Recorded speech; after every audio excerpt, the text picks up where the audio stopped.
Sejam bem-vindos. Estamos reunidos hoje para conhecer e falar um pouco sobre Deus, neste vídeo sobre formação, certo? Então vamos começar pelo sinal da Santa Cruz. Livra-nos Deus, nosso Senhor, dos nossos inimigos, em nome do Pai, do Filho e do Espírito Santo. Amém. Que o Santo Espírito possa vir ao nosso meio, nos iluminar durante toda esta formação, direcionar-nos e falar-nos ao nosso coração, à nossa alma, o que nós precisamos entender, com a sua luz da verdade, direcionar todo o nosso pensamento, todos os nossos ouvidos, a nossa boca e o nosso coração, para bem ouvirmos e entendermos o que Deus quer nos dizer nesta noite. Que nós peçamos também a intercessão de nossa Mãe Maria Santíssima, aquela que formou Jesus, que o ensinou, e que também, com as suas virtudes e com o seu amor, nos ensina, nos envolve e nos protege. Ave Maria, cheia de graça, o Senhor é convosco. Bendita sois vós entre as mulheres, bendito é o fruto do vosso ventre, Jesus. Santa Maria, Mãe de Deus, rogai por nós, pecadores, agora e na hora de nossa morte. Amém. E nesta noite, nós falaremos um pouco sobre os pecados capitais, né? Mas para começar a falar de pecado capital, eu preciso entender o que é o pecado, né? Saber o que é o pecado. Então, no Catecismo da Igreja Católica, ela vem falar que o pecado é uma palavra, um ato ou um desejo contrário à lei eterna. O que é isso, Sibeli? É um ato, um desejo, uma palavra que vão contra o que Deus quer para nós. Nós temos que entender o quê? Nós fomos criados à imagem e semelhança de Deus. Nós fomos criados para sermos parecidos com Deus. Eu não estou aqui querendo ser orgulhosa ou querer ser Deus, não. Mas nós fomos criados à imagem e semelhança dele. Então, se somos criados à imagem e semelhança dele, nós temos que ser parecidos com ele, não é isso? Então, a nossa essência é uma essência boa. A nossa alma é uma alma boa, né? E dentro desta alma, nosso coração habita o Deus, habita o tesouro. Então, quando uma palavra, um pensamento, um ato, ele vai contra esse amor, ele vai contra essa lei, né? O que Deus nos ensina, o que Deus quer que nós façamos para que sejamos parecidos com ele, nós estamos em pecado. Nós estamos transgredindo as leis eternas, as leis de Deus, né? Alguns dizem que quando a gente estamos em pecado mortal, quando o pecado é mortal, nós perdemos totalmente a caridade, nós nos distanciamos de uma forma que nós não sentimos mais a caridade. O que é essa caridade? O amor de Deus. Nós nos distanciamos e temos horror a Deus. E o pecado venial, ele ainda subsiste a caridade, né? A caridade ainda existe nos nossos corações, mas nós damos como se fosse uma tapa em Jesus, né? Assim, de uma forma grosseira. O pecado mortal é como se nós matássemos Jesus dentro de nós. Nós matássemos, né, esse Jesus que morreu para nos salvar, e o pecado mortal é como se nós matássemos esse Jesus dentro de nós.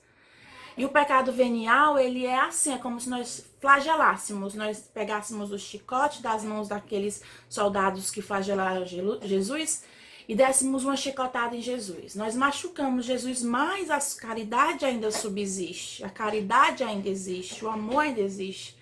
E nós, pela luz do Espírito Santo, conseguimos pedir perdão, conseguimos ir atrás desse perdão e voltar e restabelecer a amizade com Deus. Mas para isso nós precisamos sempre pedir que o Santo Espírito venha nos iluminar com a sua verdade. Hoje nós vamos falar sobre os pecados capitais, né? E vamos conhecer um pouco do que é cada um. Eu acho que a grande maioria dos católicos cristãos, né, como um todo, sabem o que são os pecados capitais, sabem quais são os pecados capitais, mas nós nos esquecemos dos pecados capitais. Nós nos lembramos de pecados e tudo mais, mas nós nos esquecemos que existem pecados que são vícios e que vão, né, contaminando o nosso coração, vão contaminando a nossa alma aos pouquinhos, e quando a gente vê, já está numa situação que é mais difícil retornar, né? Mais difícil. E a gente precisa pedir sempre, todos os dias, que o Santo Espírito venha nos iluminar com a sua verdade, para nos mostrar quais são os nossos pecados.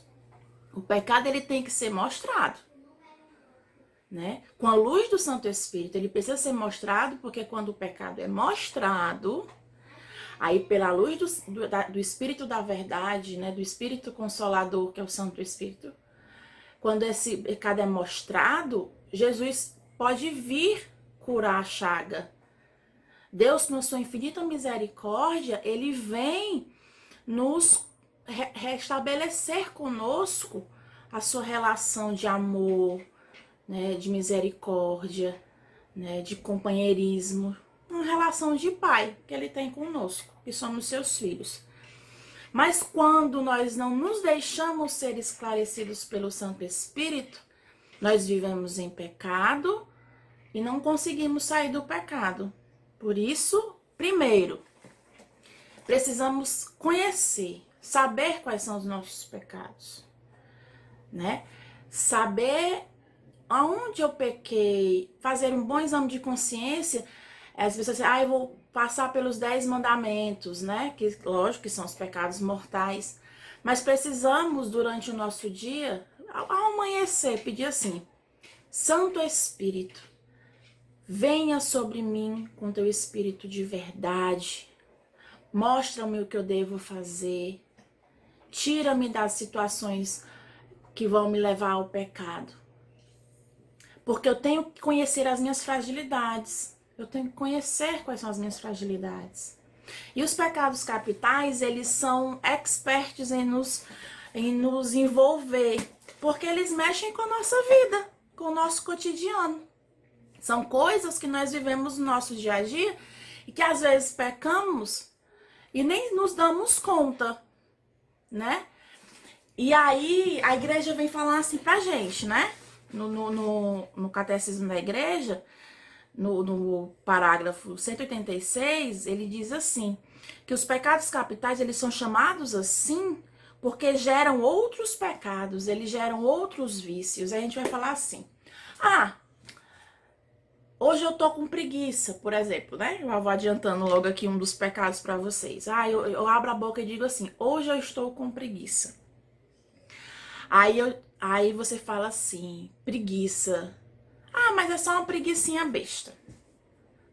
Não é só uma preguicinha, não tem problema. Eu vou fazer. Aí você fica deitado o dia todo, perde o seu dia, perde sua produtividade, não faz nada, né? E pronto, você viveu um dia de preguiça. Só que aí você viveu um dia de preguiça. Mas aí no outro dia você, eu amanheci com preguiça de novo. Aí mais um dia de preguiça. Então você começa a procrastinar atividades que são importantes que você faça. Então já vem um outro pecado da procrastinação, né? De deixar para depois, fazer depois. Aí você... Então assim, os pecados capitais, eles no primeiro momento podem parecer, é pequeno, dá para eu me converter logo. Mas se eu não tiver cuidado com eles, eles vão me gerar outros pecados, me gerar outros vícios e vão findando em pecados mortais. Né? Então nós precisamos ter cuidado, observar bem os pecados capitais. Eles não podem ser esquecidos na nossa vida. Eles não podem ser deixados para lá. Precisamos observá-los. Né? E aí, como... né, os cristãos bem sabem, nós católicos, na nossa doutrina, sabemos que os pecados capitais são 7. O orgulho, a avareza, a ira, impureza ou luxúria, a inveja, a gula, a preguiça ou a assídia. São essas, né? São esses os 7 pecados capitais. São esses os 7 pecados que podem nos levar a outros pecados, que podem nos levar a outros vícios, né? A cometer coisas que vão ferir o coração de Jesus, ou ao ponto de apartar a nossa relação com Deus, de tirar de nós essa caridade e esse bom relacionamento com Deus, certo? Então eu vou falar um pouco para vocês sobre cada uma, e no final eu vou falar para vocês quais são as virtudes opostas a esses pecados. Existe o pecado? Existe. Mas existe o exercício que o cristão deve fazer para não cair nesse pecado. Nós podemos evitá-lo. Então, nós vamos saber agora, certo? Então, vamos lá. O primeiro pecado que nós vamos falar é a ira. Né? A ira, o que é a ira? A ira como é que eu posso dizer? Você, né, se encolerar, né, ficar com raiva de pessoas e de coisas ao ponto de você cometer, né, atentar contra a vida dessas pessoas, né? A ira, ela tem o desejo de defender-se, né, de uma suposta agressão ou fazer algo de pura maldade, né? A ira, ela tem isso, uma suposta agressão. Por quê, Cibele? Porque às vezes o nosso olhar tá tão encolerado, tá tão contaminado desse pecado, que a pessoa faz uma coisa e você entende outra, né? Por causa do seu olhar contaminado com a ira, e você fica com raiva, com tanta raiva que você às vezes atenta contra a própria vida, contra a vida daquela outra pessoa. Então, às vezes, faz algo que pode atentar contra a sua. Não só na morte, mas uma situação que pode lhe deixar... você fazer alguma coisa que pode lhe deixar numa situação que pode lhe causar danos. Né? Então, a ira é isso. Você cega. Você perde a razão, né, diante de uma situação. E você se encoleriza e você faz uma maldade, né? Ou uma maldade contra o outro, uma maldade contra você. Então, a ira é isso, certo? E aí nós temos uma citação que vai exemplificar bem a ira, que está em Gênesis 4, do 8 ao 12. Certo? Ele fala assim. É uma história bem conhecida nossa, viu? Ele fala assim: Abel, por sua vez, ofereceu os... Não, perdão, desculpa. É o 4, do 8 ao 12, desculpa. Entretanto, Caim disse a seu irmão: Abel, vamos sair. E quando estavam no campo, Caim se lançou contra seu irmão Abel e o matou. Então Javé perguntou a Caim: onde está o seu irmão Abel? Caim respondeu: não sei. Por acaso eu sou o guarda do meu irmão? Javé disse: o que foi que você fez? Ouço o sangue do seu irmão clamando da terra para mim. Por isso você é amaldiçoado por essa terra que abriu a boca para receber de suas mãos o sangue do seu irmão. Ainda que você cultive o solo, ele não lhe dará mais o seu produto. Você andará errante e perdido pelo mundo.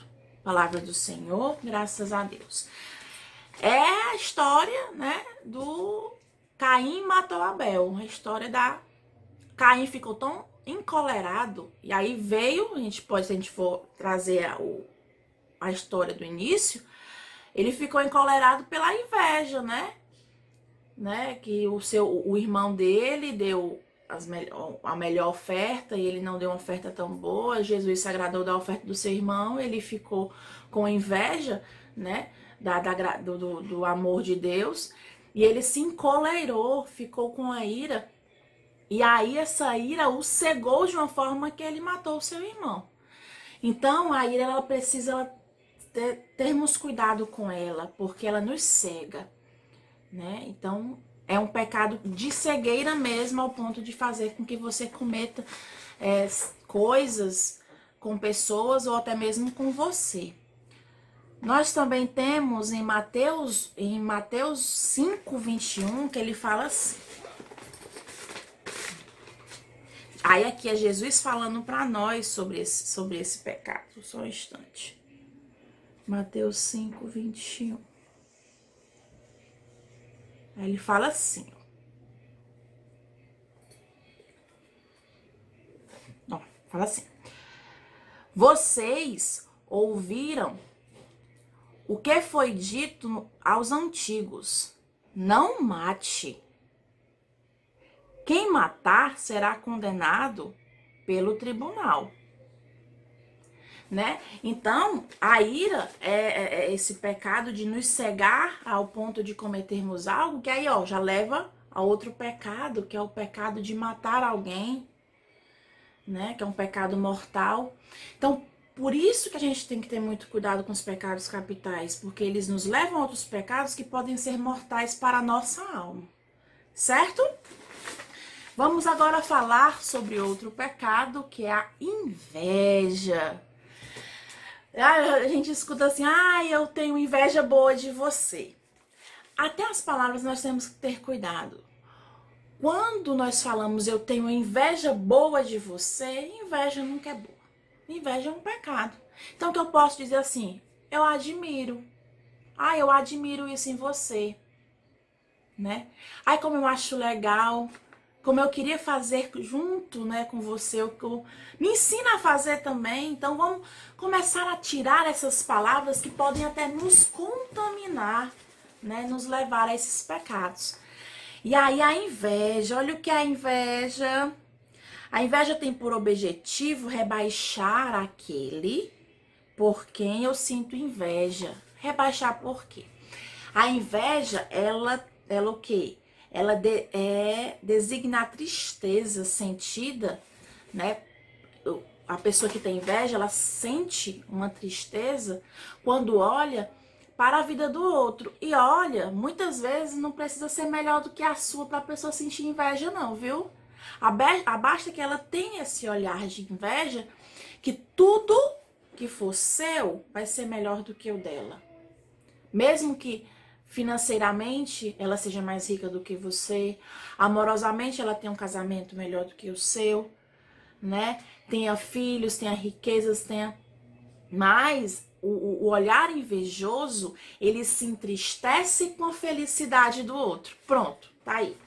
O olhar invejoso, ele olha para o outro e se entristece com a felicidade do outro. Por mais que ele tenha mais recursos ou seja mais feliz do que o outro, mas ele se entristece. Ele se designa a isso, a rebaixar, né? Aquele, né, que tem mais, e aí eles, não, eu quero aquilo que ele tem porque eu sou melhor do que ele. Né? Então ele, na inveja, ele quer o que o outro quer. Porque ele se acha melhor do que o outro, ou porque ele sente a tristeza e acha que ele pode ser mais feliz do que o outro com aquilo. Mesmo que o dele até seja melhor. A gente pode ver essa questão em Gênesis 4:28 e também 1 Reis 21, do 1 ao 29. Aí eu vou contar aqui pra vocês essas duas historinhas. Ó, no Gênesis vocês anotem, né? Em Gênesis 4:38 vai falar da questão da inveja, certo?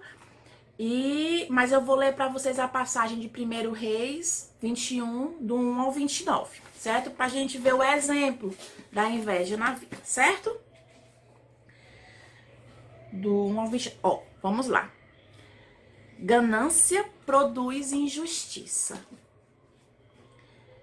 Depois disso, aconteceu o seguinte: Nabal de Jezrael possuía uma videira. Possuía uma vinha, né? Em Jezrael. Ponto perto do palácio de Acabe, rei de Samaria. Acabe lhe fez uma proposta: entregue-me a sua vinha. Olha, o rei fez uma proposta para um homem que tinha uma vinha, né? Um rei, olha aí. Entregue-me a sua vinha, que eu vou transformá-la em pomar. Eu darei a você uma vinha melhor. Ou, se preferir, pagarei o valor dela em dinheiro. Nabô, porém, respondeu: Javé me livre de entregar a você a herança de meus pais. Só um instante que eu perdi aqui, desculpa. A herança de meus pais. Deitou-se na cama. Não, perdão. Javé me livre de entregar a você a herança de meus pais. Acabe voltou para casa aborrecido e irritado por causa da resposta de Nabô. Olha aí, já estava aborrecido e irritado porque tinha levado um não, né? Olha aí, a inveja já gerando outros pecados. Não vou entregar... Oh, desculpa. Deitou-se na cama, virou o rosto para a parede e não quis comer nada. Sua esposa, Jezabel, aproximou-se e lhe disse: Por que você está de mau humor e não quer comer? Ele respondeu: É que eu falei com Nabô de Jezrael e lhe propus que me vendesse sua vinha, a vinha dele.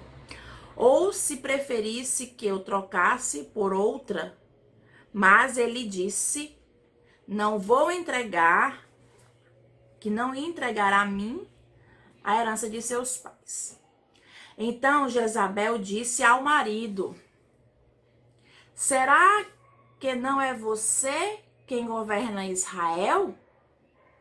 Levante-se, coma e seu coração se alegre, pois eu entregarei a você a vinha de Nabô de Jezrael. Então Jezabel escreveu umas cartas em nome de Acabe, selou-as com o selo do rei e as mandou aos anciãos e notáveis da cidade, com cidadãos de Nabô. As cartas diziam: Proclamem um jejum e façam Nabô sentar-se nos primeiros lugares. Façam comparecer diante dele 2 homens sem escrúpulo para fazer a seguinte acusação: Você amaldiçoou a Deus e ao rei. Depois levem Nabô para fora e o apedrejem até morrer. Os homens da cidade, anciãos e notáveis, com cidadãos de Nabô, fizeram como Jezabel tinha mandado, conforme estava escrito nas cartas que haviam recebido. Proclamaram o jejum e colocaram Nabô nos primeiros lugares. Então chegaram os 2 homens sem escrúpulo, que se sentaram diante de Nabô e testemunharam contra ele, dizendo: Nabô amaldiçoou a Deus e ao rei. Então o levaram para fora da cidade, o apedrejaram e ele morreu. Depois mandaram a notícia a Jezabel: Nabô foi apedrejado e está morto. Quando Jezabel soube que Nabô tinha sido apedrejado e morrera, disse a Acabe: Levante-se e tome posse da vinha de Nabó de Jezrael, que não quis vender a vinha para você. Nabó não está mais vivo, ele morreu. Quando Acabe soube que Nabó estava morto, levantou-se para descer até a vinha de Nabó de Jezrael, a fim de tomar posse dela. Então Javé dirigiu a palavra a Elias, o tesbita. Levante-se e desça ao encontro de Acabe em Israel, rei de Israel, que está em Samaria. Ele está na vinha de Nabó, onde foi para tomar posse. Diga-lhe, assim diz Javé, você matou e ainda por cima está roubando. Por isso, assim diz Javé, no mesmo lugar em que os cães lamberam o sangue de Nabó, lamberão também o seu. Acabe disse a Elias, então, meu inimigo, você me surpreendeu? Elias respondeu, sim, eu surpreendi você, pois você se deixou subornar para fazer o que Javé reprova. Por isso, farei cair sobre você a desgraça. Vou deixá-lo sem descendência. Vou exterminar todo israelita de sua família, escravo ou livre que urina na parede. Farei com sua casa como fez com a casa de Jeroboão, filho de Nabá, e com a casa de Baza, filho de Aías, porque você provocou a minha ira e fez Israel pecar.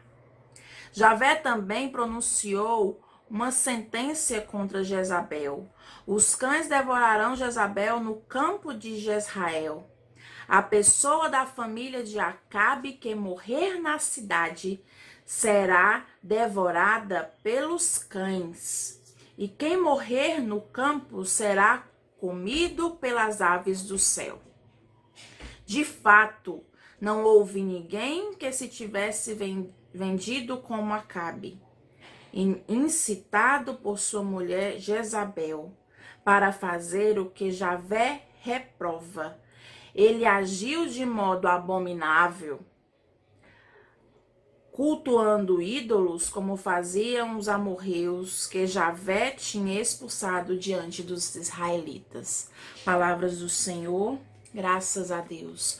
Olha a consequência da inveja de um rei que queria a vinha, né, de um israelita, e aí, né, ficou com raiva no primeiro momento, com a ira, né, por causa da inveja provocada, e aí a mulher incitou essa inveja, essa ira, mandou matar Acabe, né, e aí Deus, diante dessa situação, mandou um profeta para dizer, né, para falar para ele, mostrar para ele o que ele tinha feito, mas ele não se importou.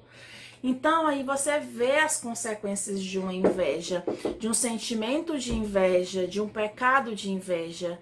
Ele incita outros vícios, ele incita outros pecados que podem nos levar a pecados mortais. Então essa é a inveja. É a inveja, é o pecado que nos pode levar a uma situação até mesmo de matar, né? De morte, de tirar a vida. E a consequência, olha aí, ó, como eu estava dizendo, né? É uma coisa, até a questão da ira que eu estava falando, né? Posso fazer algo que vai contra a vida do outro, ou pode até tentar contra a minha. No momento que o rei mandou matar Acabe, né? Ele acabou o quê? Acabe não, Nabó, ele acabou fazendo o quê? Trazendo para si, para sua família, né, para sua geração, sua descendência, a desgraça, né? Então, tem consequências, né? Esses pecados têm consequências e nós temos que observar e pedir sempre ao Santo Espírito que nos mostre para que nós possamos se sair desses pecados, né? O próximo pecado capital que eu irei falar para vocês é sobre a preguiça. Vamos lá, aquele simplesinho que eu falei lá no começo, né? Ah, preguiça, eu tô com preguicinha, né? Mas a preguiça é o quê? Consiste no desejo, né? Ou na falta de um desejo, né? De fazer algo, de não querer fazer nada, de querer ficar deitado. E que leva ao desleixo, né? Que leva a falta, né? Por exemplo, uma pessoa que passa de deitado, não toma um banho, não se alimenta direito, a mente fica vazia, né? Pensa em nada, pensa em besteira. Então, desejo, a falta desse desejo, né? De não fazer nada, eu não quero fazer nada. Né? No catecismo ele fala que a preguiça, né? Que a preguiça espiritual, ela é uma recusa até mesmo da alegria que vem de Deus, né? A preguiça espiritual, né, que aí já não é só uma preguiça física, mas a preguiça física leva à preguiça espiritual. Vou dar só um exemplo assim. Hoje eu não rezo, hoje eu tô com preguiça, eu não vou rezar meu texto, né? Aí amanhã, hoje eu tô com preguiça de novo, não vou rezar meu texto. Aí depois da manhã eu nem tô com preguiça, mas de não vir fazendo, né, de não vir fazendo exercício, eu acabo, quer dizer, esquecendo. E aí a minha alma vai entrando numa preguiça espiritual. E essa preguiça espiritual me leva até a perder a alegria, né? A de não querer estar nessa alegria de Deus, e levando até um horror a Deus. E aí você, né, leva a esse pecado, a consequência desse pecado mortal, de ter um horror a Deus. Então a preguiça, ela não é pequena, ela não é besta. Então quando eu disser assim, hoje eu tô com preguiça, eu tenho que ponderar, assim, hoje eu estou com preguiça, hoje eu estou com cansaço físico. Se eu tiver um cansaço físico, eu descanso, eu repouso o meu corpo, mas isso não pode ser a desculpa de eu não fazer as minhas obrigações que eu tiver no dia para fazer. De trabalhar, ou se eu tiver de folga, de me alimentar direito, de tomar um banho, de estudar se eu estiver na faculdade ou na escola, de cuidar da minha casa, da minha família. Então, mesmo cansaço físico, mas eu repouso o meu corpo e vou fazer as atividades que me cabem. Nós temos que ter disciplina, né? Nós temos que ter, na nossa vida, nós temos que ter disciplina, nós temos que disciplinar o nosso corpo e a nossa alma, né? Então, por isso que a gente tem que ter cuidado com isso, porque essa preguiça espiritual pode nos levar a uma indisciplina da alma, a gente chegar ao ponto de não querer rezar, até queremos rezar, mas nós nos vemos num contexto de preguiça que não nos permite rezar, porque a gente esquece. A gente tá com preguiça, tá com cansaço e vai caindo nos outros pecados, certo? Então, os padres, né, espirituais, eles entendem esta preguiça espiritual como uma forma de depressão, olha aí, de depressão devido ao relaxamento da ascese. Nossa alma deprime, definha. Por quê? Porque nós começamos a deixar de fazer a ascese. O que é a ascese? São os exercícios que nós fazemos para nossa alma estar sempre perto de Deus. Rezar, jejuar, abstinência. Então, são exercícios. A ascese esse exercício, é forçar a nossa alma sempre. Não é nem forçar, porque a nossa alma tem desejo, né? Mas às vezes o nosso corpo, né, fica com preguiça e a nossa alma é que padece. Então, muitas vezes essa preguiça espiritual é essa depressão da nossa alma, não patológica, mas a nossa alma, ela deixa de fazer os exercícios e aí fica deprimida, triste. E a gente começa a se distanciar de Deus, certo? Nós vamos falar agora sobre a avareza, né? E a avareza, a gente falou da inveja anteriormente, e a inveja muitas vezes ela é confundida com a avareza, né? E a avareza é um desejo, um desejar bens que não lhe pertence, né?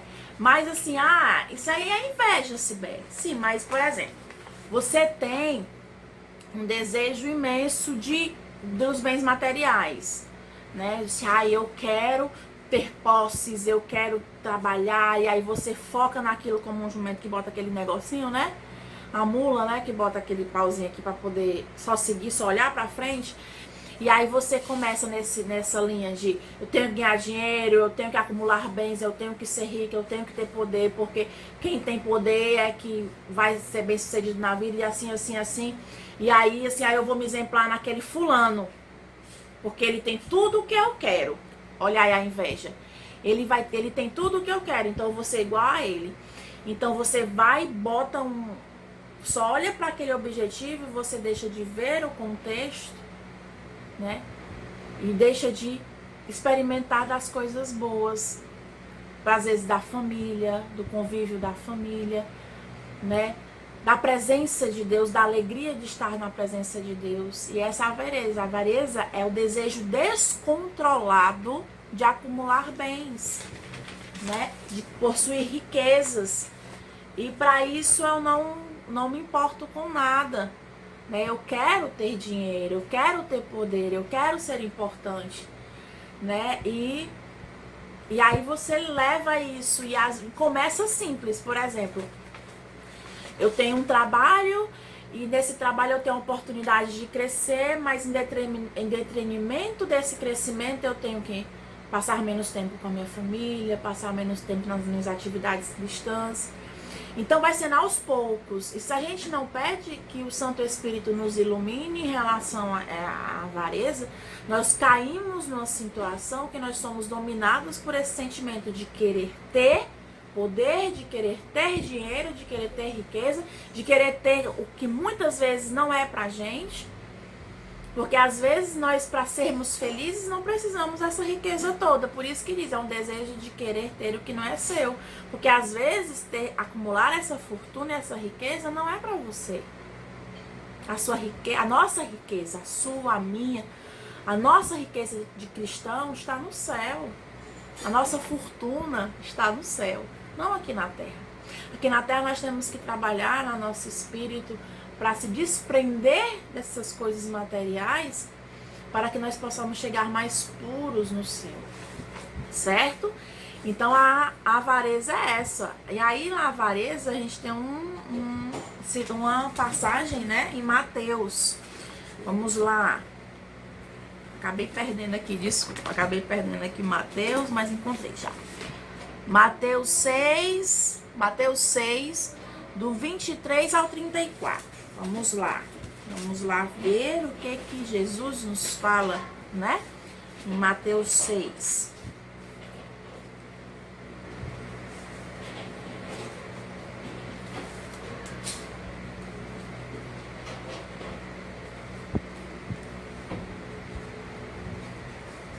Do 20...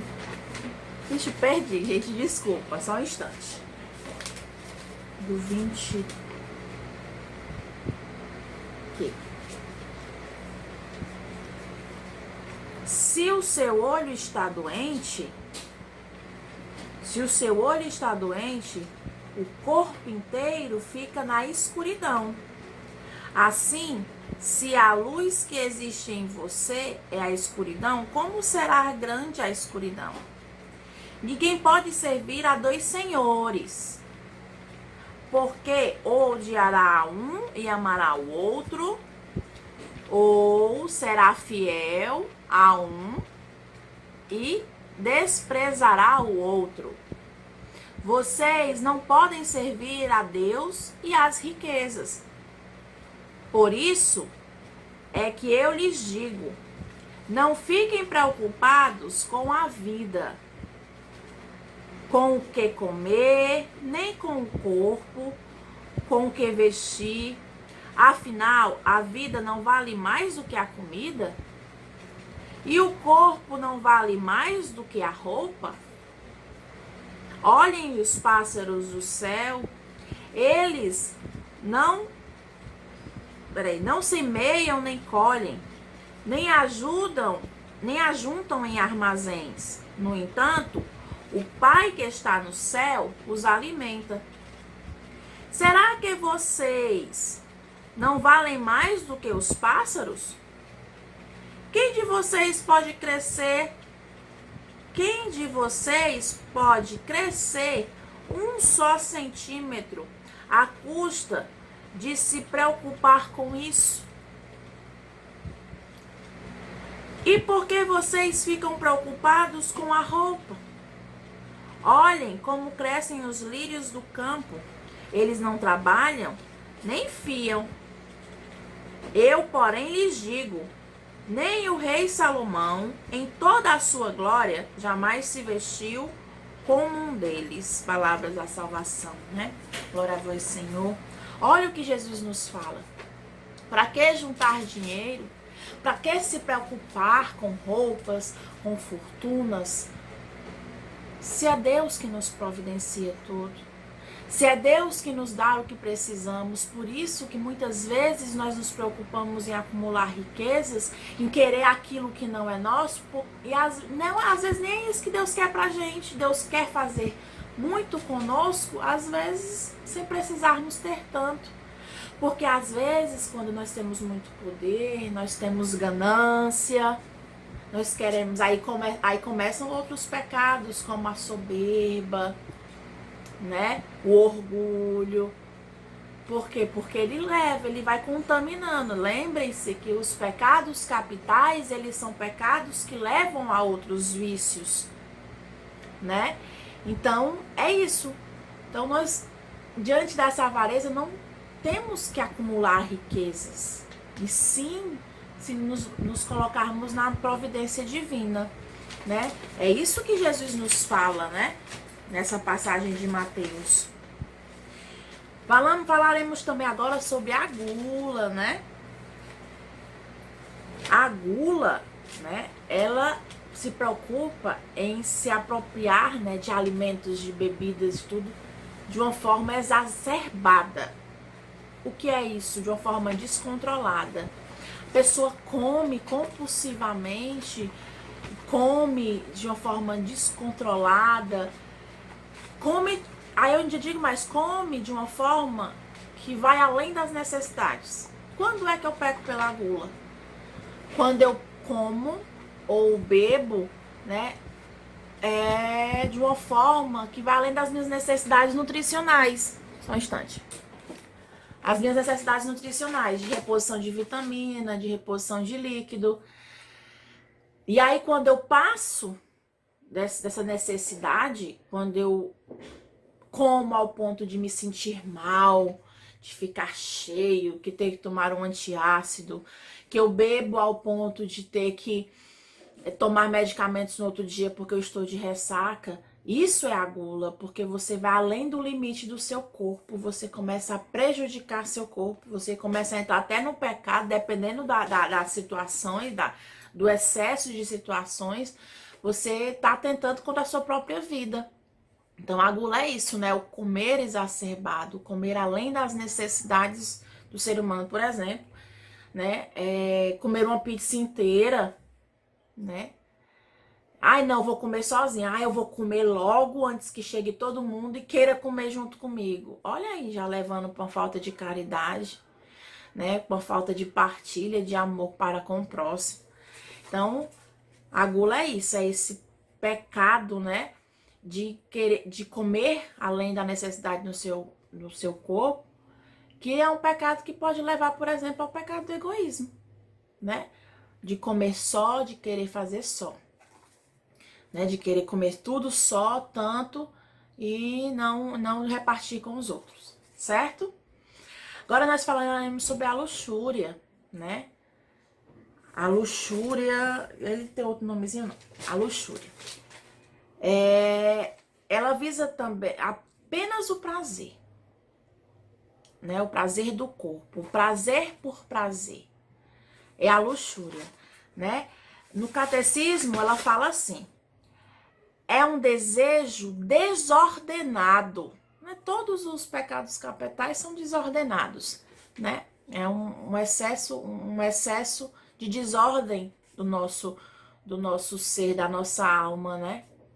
Do nosso espírito que entra numa desordem que nós não conseguimos enxergar e observar aquele pecado e acabamos caindo nele. Então é um desejo desordenado ou um gozo desregrado pelo prazer venéreo. O prazer, né? E aí fala assim, do prazer sexual é moralmente desordenado quando é buscado por si mesmo, isolado e para finalidades que não sejam de procriação ou da união. Né? Então, esse desejo sexual desordenado leva a outros pecados, né? É moralmente reprovado, né? Quando é feito, né? Feito fora fora de um objetivo de procriação ou de união, que seria fora do casamento, né? Esse desejo por si só, tenho que satisfazer o meu prazer sexual, independente, né? Se eu sou casada, independente se seja para ter filhos, independente se seja para manter a minha união matrimonial, independente se é, né? E esse prazer desenfreado, ele maltrata às vezes muitas outras pessoas, porque eu começo a usar as pessoas como objeto, ou então me prejudica porque eu vou entrar numa desordem às vezes, porque eu vai ter masturbação, né? Porque eu preciso satisfazer o meu prazer sexual. E aí fere a você, fere aos outros, porque você, nessa desordem, você às vezes tem o adultério, né, que pode levar ao adultério, porque o desejo eu preciso, então eu vou pegar aquela pessoa, vou fazer sexo com aquela pessoa, independente se ela é casada ou não, eu vou seduzi-la, e aí vai ter um adultério, e aí leva também a outras coisas. Então a luxúria é isso, é o prazer por prazer, é a desenfreado, né? E esse prazer sexual desordenado, né, moralmente reprovado quando é fora do matrimônio, né, com a concepção de reprodução ou então de união, né? Tá também no Catecismo da Igreja Católica, no parágrafo 2351, certo? E aí o Senhor nos fala, né, em Mateus 5, 28 sobre isso. E nós chegamos no sétimo pecado capital, que é o orgulho. O orgulho, ele se alimenta de um desejo, que é o desejo mais perverso de todos. Ele acaba sendo ele considerado, quando a gente vai ler sobre os pecados capitais, é o pecado capital mais cruel, né? O mais perverso, né? Porque é o querer ser maior do que o outro. É o querer ser maior do que o outro. E esse pecado, ele nos leva até o pensamento de assim, eu vou fazer porque eu consigo fazer. E aí você esquece que você só faz algo porque Deus permite que você faça. O orgulho chega ao ponto de você querer se igualar com Deus, né? Se você não tiver cuidado, que foi o que aconteceu, né? Com Lúcifer, né? Quis se igualar. Eu quero ser, né? A inveja, né? E o orgulho de querer ser igual a Deus fez com que ele caísse, né? O anjo. E o orgulho é isso, né? Querer ser maior do que o outro, que leva a querer pisar nas outras pessoas, a perder a caridade com o irmão. Então o orgulho é isso, é um sentimento muito duro, né? Muito frio, porque ele nos leva a isso. A nos perder esse vínculo maior do que é de se colocar nas mãos de Deus, né? Sermos humildes como Cristo foi, de entender o que Deus faz conosco, entender toda essa situação e nos colocar na humildade, né? De não sermos melhor do que o outro, porque quando nós não somos orgulhosos, nós escutamos mais, nós aprendemos mais, nós vivenciamos mais o mundo, né? Não que nós vamos deixar de ser, é a frase que Deus fala, diz assim, dai a outra face, bater, dá a outra. Porque quando você bate, né, quando você bate numa pessoa e a pessoa não revida, você às vezes não bate de novo, a não ser que você esteja numa ira, né? Mas é isso, o orgulho é isso, é querer ser mais do que o outro, é querer ser melhor do que o outro, ao ponto de você não ter mais caridade, pisar no outro mesmo, humilhar o outro, né? Passar por cima do outro, certo? É o desejo de superioridade, né? De ser superior. Mas como eu disse para vocês, como cristãos batizados, nós temos armas que nos permitem exercitar a nossa alma para que ela não caia nesses pecados. E aí eu tenho as virtudes que são opostas aos pecados capitais. As virtudes, elas exercitadas, elas fazem com que a nossa alma ela vá se exercitando contra aquele pecado, certo? Então vamos lá saber quais são as virtudes opostas aos pecados capitais. Ao pecado da ira, a virtude oposta é a mansidão. Sabe aquela frasinha que a gente fala? Jesus manso e humilde de coração, fazei do meu coração ou fazei do nosso coração semelhante ao vosso. Pois é, pedir essa mansidão.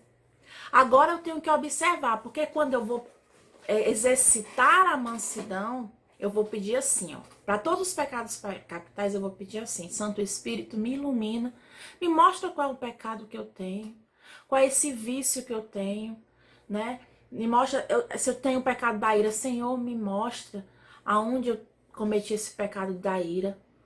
E aí, o Senhor vai te iluminar com o Espírito em relação ao pecado.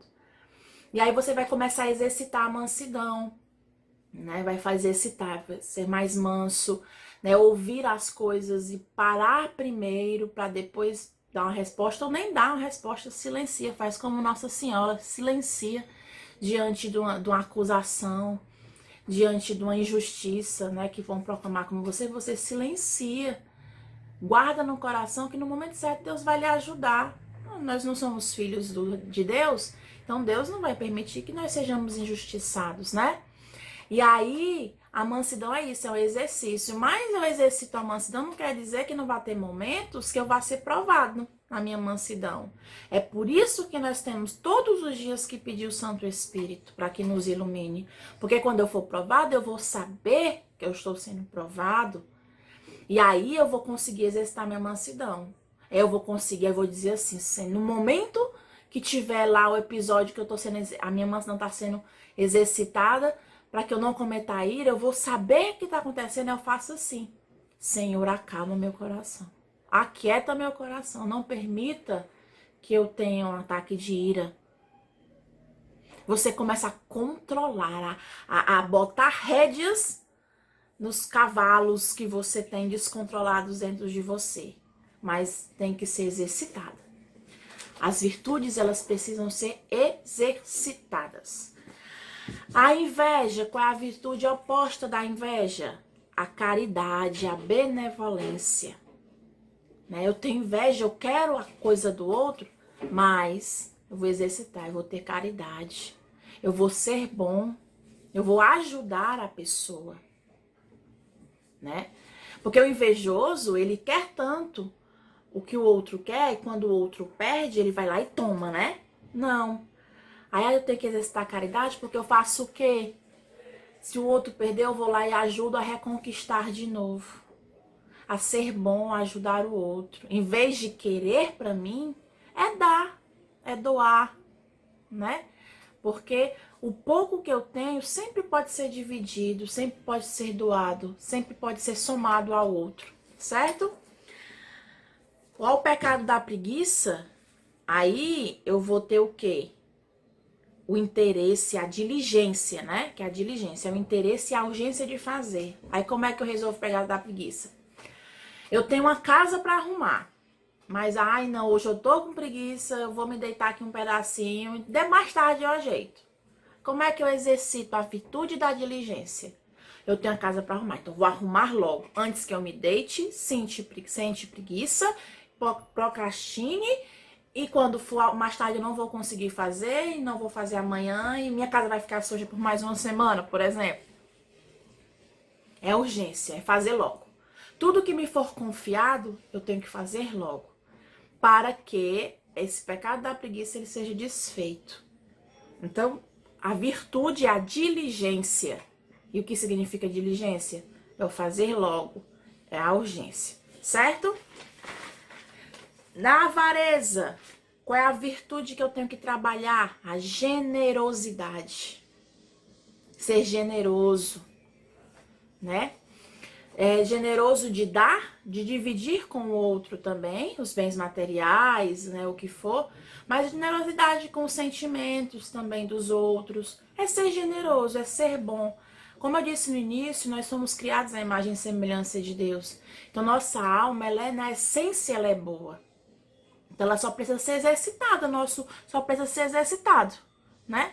Para que aconteça. Porque na essência já é bom. Nós já somos bons por essência, né? Então, se exercita para que o mal não entre dentro de nós. Na gula, qual é a virtude? Na gula, qual é a virtude que contrapõe? É a temperança, né? Que é a qualidade da moderação, né? De ser moderado, de comer só aquilo que o meu corpo necessita. A temperança. A luxúria, né? É a virtude da castidade. De dominar o meu corpo, né? Em relação ao desejo. E o orgulho é a humildade. É ser humilde. É ser como Jesus. Né? Ser humilde. Trabalhar a humildade em nós.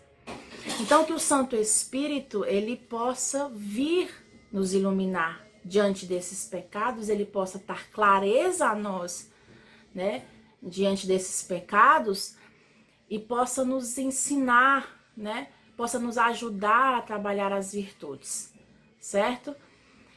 Então que nós possamos rezar essa Ave Maria e pedir que Nossa Senhora, né, peça ao seu esposo, o Santo Espírito, que venha cuidar dos nossos corações, né, que o Santo Espírito venha nos iluminar em relação aos pecados e que nós consigamos, com a ajuda de Nossa Senhora, trabalhar e vivenciar as virtudes para que nós possamos alcançar o céu.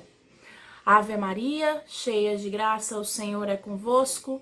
Bendita sois vós entre as mulheres, bendito é o fruto do vosso ventre, Jesus. Santa Maria, Mãe de Deus, rogai por nós, pecadores, agora e na hora de nossa morte. Amém. Fiquem com Deus e que o Santo Espírito os ilumine e Nossa Senhora os acompanhe. Tchau!